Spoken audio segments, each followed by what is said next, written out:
సునాదస్వరము July 10.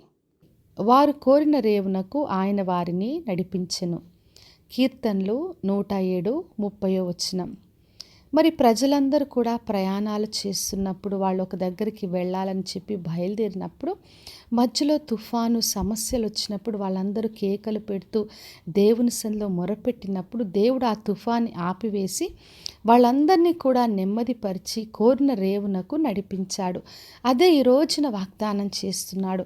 మన దేవుడు మనము కోరిన రేవునకు ఆయన నడిపిస్తాడు. అంతేకాని ఆ సమస్యల్లో ఆ తుఫాన్లో ముంచివేయడు. మరి ఎవరైతే దేవుణ్ణి ఆశ్రయిస్తారో వారు ఏది ఆశపడుతున్నా, ఎక్కడికి వెళ్ళాలనుకున్నా, అది ప్రయాణాలైనా, జీవితంలో అయినా, చదువుల్లో, ఉద్యోగాలు, వ్యాపారాలైనా, ఎక్కడికి వెళ్ళాలని మరి బయలుదేరినప్పటికీ దేవుడు మధ్యలో విడిచిపెట్టకుండా క్షేమంగా అద్దరికి చేర్చి వారి కోరిన రేవునకు నడిపిస్తాడు. మరి ఇశ్రాయేల్ ప్రజల్ని మనం చూసినప్పుడు వాళ్ళందరూ కూడా ఎర్ర సముద్రం దగ్గరికి వచ్చినప్పుడు వాళ్ళు భయపడ్డారు. వెనకాల ఫరో సైన్యం వచ్చింది, మునిగిపోతామనుకున్నారు. కానీ దేవుడు అద్భుత రీతిగా సముద్రంలో త్రోవను కలగచేసి వారందరినీ అద్దరికి చేర్చాడు. మరి వాగ్దాన దేశంలోకి క్షేమంగా నడిపించాడు.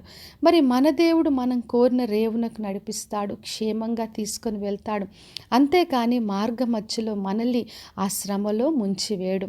మరి మార్కు సువార్త 4:35 నుండి చదివినప్పుడు యేసుక్రీస్తు శిష్యులు మరి దోణిలో ప్రయాణం చేస్తున్నప్పుడు పెద్ద తుఫాన్ వచ్చింది. వాళ్ళు ఎంతగానో భయపడ్డారు. అప్పుడు యేసుక్రీస్తును వాళ్ళు లేపినప్పుడు ఆయన లేచి మరి అక్కడ గాలిని గద్దించాడు. తర్వాత అంతా నెమ్మదిపరిచి వాళ్ళని క్షేమంగా అద్దరికి చేర్చాడు.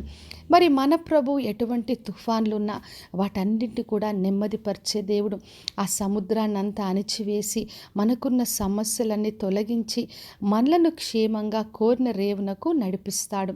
కాబట్టి నా ప్రియ సహోదరి సహోదర, ఈ రోజున ఏ సమస్య ఉన్నా, ఎటువంటి శ్రమ ఉన్నా, ఎటువంటి తుఫాన్లున్నా అధైర్యపడొద్దు. మన ప్రభు అవన్నీ కూడా నెమ్మదిపరిచే దేవుడు. మనం ఏది కోరుతున్నామో అక్కడికి చేరుస్తాడు.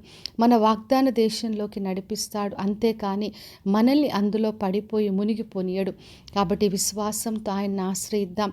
మరి ఆయనకు మొరపెట్టినప్పుడు మనం కోరిన రేవునకు ఆయన నడిపిస్తాడు.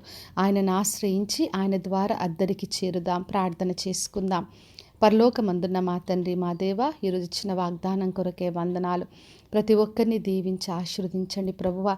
వారికి ఉన్న ప్రతి శ్రమను అన్నీ కూడా తొలగించి వారందరినీ అద్దరికి చేర్చి వారి కోరిన రేవునకు నడిపించమని యేసు నామములో అడిగి వేడుకొంచున్నాను తండ్రి, ఆమెన్. ఈ శుభవచనము వినుచున్న ప్రతి ఒక్కరి జీవితంలో నెరవేర్చబడునుగాక. నేను మీ ప్రియ సహోదరి మంజులాచరణ్.